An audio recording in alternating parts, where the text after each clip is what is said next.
Hello everyone, welcome to Success by Shikha, my official YouTube channel. और मैं हूं शिखा और आज हम लोग 3 मार्च के कुछ इंपॉर्टेंट करंट अफेयर्स देखेंगे। और हाँ, अगर मेरा कंटेंट अच्छा लगे तो मेरे चैनल को लाइक शेयर सब्सक्राइब जरूर कीजिएगा। पिछले वीडियो में मेरा ये क्वेश्चन था कि विश्व का सबसे बड़ा हॉकी स्टेडियम कहाँ पे है। तो हमारा सही आंसर होगा कि विश्व का सबसे बड़ा हॉकी स्टेडियम जो है वो पाकिस्तान के लाहौर में है। वीडियो के कमेंट बॉक्स में बहुत लोगों ने 2-4 लोगों ने उत्तर भी दिया है, लेकिन मेरा रिक्वेस्ट है कि सब लोग पूरा वीडियो देखें और क्वेश्चन का आंसर जरूर दें। और फिर आज का क्वेश्चन मैं वीडियो के लास्ट में बताऊंगी। अब बढ़ते हैं क्वेश्चन की तरफ। तो हमारा पहला क्वेश्चन है कि हाल ही में किस राज्य ने खाद्य मिलावट करने वालों को आजीवन कारावास का नियम बनाया है। कि मतलब कोई भी खाने वाली सामग्री है उसमें मिलावट अगर हो रहा है तो उसको आजीवन कारावास दिया जाएगा।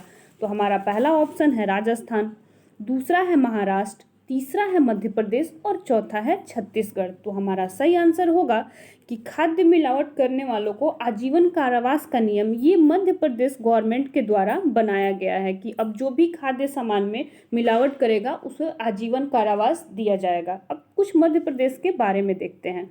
तो मध्य प्रदेश की राजधानी जो है वो है भोपाल और यहाँ के मुख्यमंत्री जो चीफ मिनिस्टर हैं उनका नाम है शिवराज सिंह चौहान। गवर्नर जो है उनका नाम है आनंदीबेन पटेल।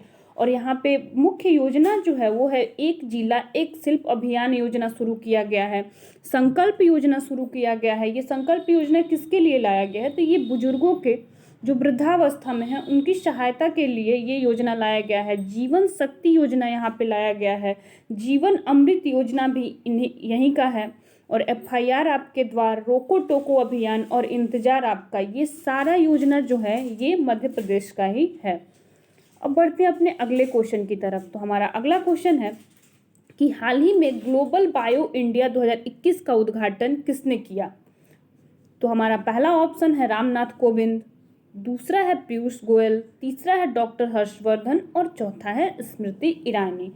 तो बायो इंडिया जो है ग्लोबल बायोडीजल इंडिया, इसका उद्घाटन ये डॉक्टर हर्षवर्धन के द्वारा किया गया है।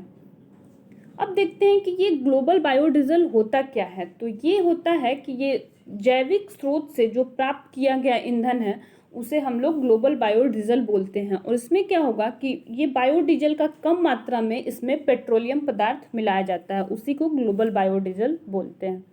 अब बढ़ते हैं अपने अगले क्वेश्चन की तरफ। तो हमारा अगला क्वेश्चन है कि हाल ही में किस बैंक ने गृह ऋण के ब्याज दरों को घटाकर 6.7% कर दिया है।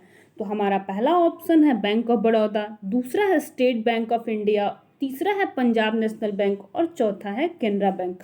तो हमारा सही आंसर होगा कि गृह ऋण ब्याज दरों को घटाकर 6.7 करने वाला जो बैंक बना है वो बना है स्टेट बैंक ऑफ इंडिया। अब स्टेट बैंक ऑफ इंडिया के चेयरपर्सन जो है उनका नाम देखते हैं क्या है। तो उनका नाम है दिनेश कुमार खारा। और ये फाउंडेड कब हुआ था, इसका एस्टेब्लिशमेंट कब हुआ था। तो स्टेट बैंक ऑफ इंडिया का एस्टेब्लिशमेंट हुआ था 1 जुलाई 1955 में। इसका हेडक्वार्टर कहाँ है, तो इसका हेडक्वार्टर है मुंबई में। और SBI का जो टैगलाइन है वो है प्योर बैंकिंग नथिंग एल्स। अब हम लोग देखते हैं बैंक ऑफ बड़ौदा के बारे में। तो बैंक ऑफ बड़ौदा का जो हेडक्वार्टर है, मुख्यालय, वो है बड़ोदरा में। इसका एस्टेब्लिशमेंट हुआ था 20 जुलाई 1908 में। और इसका टैगलाइन जो है वो है इंडिया इंटरनेशनल बैंक। अब हम लोग PNB के बारे में देखते हैं। तो PNB के CEO का नाम है SS मल्लिकार्जुन राव। इसका एस्टेब्लिशमेंट हुआ था 19 मई 1894 में। और इसका हेडक्वार्टर जो है वो है न्यू दिल्ली में। और इसका टैगलाइन है the name you can bank upon. अब हम लोग केनरा बैंक के बारे में देखते हैं। तो केनरा बैंक का जो एस्टेब्लिशमेंट हुआ था वो हुआ था 1 जुलाई 1906 में। और CEO जो है उनका नाम है लिंगम वेंकट प्रभाकर। और हेडक्वार्टर जो है केनरा बैंक का तो वो है बेंगलुरु में। अब बढ़ते हैं अपने अगले क्वेश्चन की तरफ। तो मेरा अगला क्वेश्चन है कि हाल ही में अंतर्राष्ट्रीय योग उत्सव कहाँ शुरू हुआ है। तो हमारा पहला ऑप्शन है वाराणसी, दूसरा है हरिद्वार, तीसरा है ऋषिकेश और चौथा है मथुरा, पांचवा है इनमें से कोई नहीं। तो हमारा सही आंसर होगा कि अंतर्राष्ट्रीय योग उत्सव की शुरुआत जो हुआ है वो है ऋषिकेश में हुआ है। अब हम लोग देखते हैं ऋषिकेश है कहाँ। तो ऋषिकेश है उत्तराखंड में। अब देखते हैं कि उत्तराखंड के CM का क्या नाम है, वहाँ के जो चीफ मिनिस्टर हैं उनका क्या नाम है। तो उनका नाम है त्रिवेंद्र सिंह रावत। उत्तराखंड का स्थापना जो हुआ था वो हुआ था 9 नवंबर 2000 ईस्वी में। और उत्तराखंड का जो एक शहर है उसको पिथौरागढ़, उसको हम लोग छोटा कश्मीर के नाम से भी जानते हैं। और नैनीताल जो है उसको झीलों की नगरी भी बोला जाता है। यहाँ पे एक भारत का पहला लाइकेन पार्क भी बनाया गया है और बेरोजगार युवाओं के लिए यहाँ पे एक होप पोर्टल भी बनाया गया है। अब देखते हैं हमारा अगला क्वेश्चन क्या है। तो हमारा अगला क्वेश्चन है कि हाल ही में मोदी ने किस राज्य में 1000 मेगावाट की नवेली थर्मल पावर परियोजना का उद्घाटन किया है। तो हमारा पहला ऑप्शन है गुजरात, दूसरा है महाराष्ट्र, तीसरा है तमिलनाडु और चौथा है छत्तीसगढ़। तो हमारा सही आंसर होगा कि 1000 मेगावाट की नवेली थर्मल पावर परियोजना का उद्घाटन ये तमिलनाडु में किया गया है। अब देखते हैं तमिलनाडु के बारे में। तो तमिलनाडु की जो राजधानी है वो है चेन्नई। यहाँ के जो चीफ मिनिस्टर हैं उनका नाम है एडापडी के पलानीस्वामी और यहाँ के जो राज्यपाल हैं उनका नाम है बनवारी लाल पुरोहित।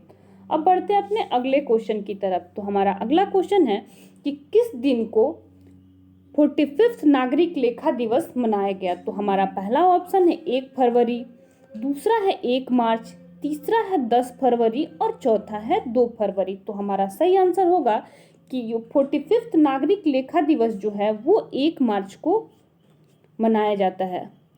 अब देखते हैं कि 2 फरवरी को क्या मनाया जाता है। तो 2 फरवरी को Indian Coast Guard raising day मनाया जाता है और 10 फरवरी जो है इस दिन विश्व दलहन दिवस मनाया जाता है और 2 फरवरी को वेटलैंड डे मनाया जाता है, विश्व आर्द्रभूमि दिवस।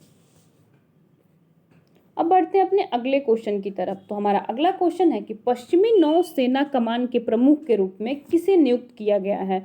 तो हमारा पहला ऑप्शन है बिपिन रावत, दूसरा है आर हरि कुमार, तीसरा है चंडी प्रसाद मोहंती और चौथा है कर्मवीर सिंह। तो हमारा सही आंसर होगा कि पश्चिमी नौसेना के कमान के प्रमुख के रूप में ये आर हरि कुमार को नियुक्त किया गया है। अब देखते हैं कि बिपिन रावत क्या है। तो चीफ ऑफ डिफेंस स्टाफ जो है वो है बिपिन कुमार और चंडी प्रसाद मोहंती क्या हैं, तो ये नए उप सेना प्रमुख हैं और कर्मवीर सिंह क्या हैं, तो ये वायुसेना के अध्यक्ष हैं। अब बढ़ते हैं अपने अगले क्वेश्चन की तरफ। तो हमारा अगला क्वेश्चन है कि ऑस्ट्रेलिया में भारत के उच्चायुक्त कौन नियुक्त किए गए हैं। तो हमारा पहला ऑप्शन है अजय विसरिया, दूसरा है गायत्री कुमार, तीसरा है मनप्रीत वोहरा और चौथा है नंदिनी सिंगला। तो हमारा सही आंसर होगा कि ऑस्ट्रेलिया में भारत के जो उच्चायुक्त नियुक्त किए गए हैं उनका नाम है मनप्रीत वोहरा। अब देखते हैं कि अजय विसरिया क्या हैं। तो कनाडा में भारत के उच्चायुक्त जो हैं उनका नाम है अजय विसरिया। अब देखते हैं गायत्री कुमार क्या हैं। तो युगांडा में जो भारत के राजदूत हैं उनका नाम है गायत्री कुमार और नंदिनी सिंगला क्या है, तो ये मॉरिशस में जो भारत के राजदूत हैं उनका नाम है नंदिनी सिंगला। अब बढ़ते हैं अपने अगले क्वेश्चन की तरफ। तो मेरा अगला क्वेश्चन है कि 3 मार्च को विश्व भर में कौन सा दिवस मनाया जाता है। तो हमारा पहला ऑप्शन है विश्व श्रवण दिवस, दूसरा है विश्व वन्यजीव दिवस, तीसरा है दोनों और चौथा है इनमें से कोई नहीं। तो हमारा सही आंसर होगा कि 3 मार्च को विश्व भर में ये विश्व श्रवण दिवस भी मनाया जाता है और विश्व वन्यजीव दिवस भी मनाया जाता है। तो हमारा सही आंसर होगा 3 नंबर की दोनों इसमें ऑप्शन में सही होगा। अब बढ़ते हैं अपने अगले क्वेश्चन की तरफ। तो मेरा अगला क्वेश्चन है कि हाल ही में कौन सोशल मीडिया प्लेटफॉर्म इंस्टाग्राम पर 10 करोड़ फॉलोअर्स हासिल करने वाला पहला क्रिकेटर बन गया है। तो हमारा पहला ऑप्शन है सचिन तेंदुलकर, दूसरा है रोहित शर्मा, तीसरा है विराट कोहली और चौथा है इनमें से कोई नहीं। तो हमारा सही आंसर होगा कि विराट कोहली इंस्टाग्राम पे 10 करोड़ फॉलोअर्स हासिल करने वाले ये पहले क्रिकेटर बन गए हैं।